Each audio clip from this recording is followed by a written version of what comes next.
I had to stop driving at 74. Here's how I found freedom. Again, I still remember the day my eye doctor looked at me and said, "Mr. Holloway, I'm afraid your vision is no longer safe for driving." I sat there, quiet, swallowing every urge to argue.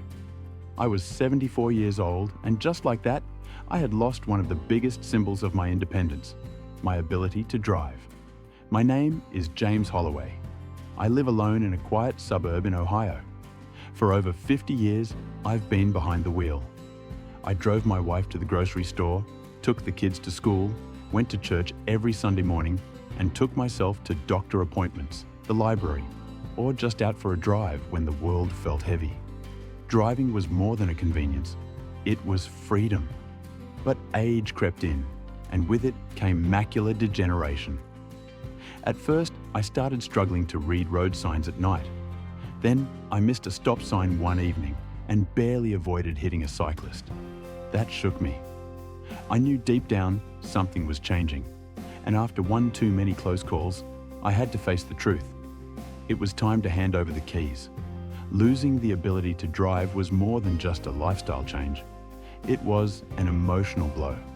I felt like a part of me had been taken away. I was angry, frustrated, and deeply sad.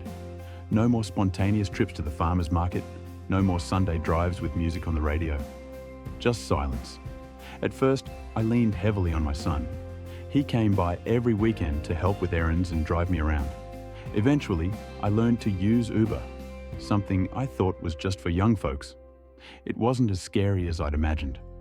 I also found a local senior transportation service with volunteers who kindly drove me to doctor appointments and social events.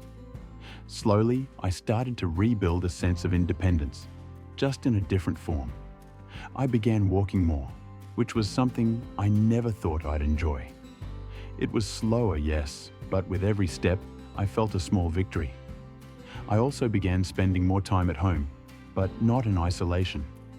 I made more phone calls to old friends, joined Zoom family chats, and even enrolled in an online guitar class for seniors, something I'd always wanted to try but never found the time for.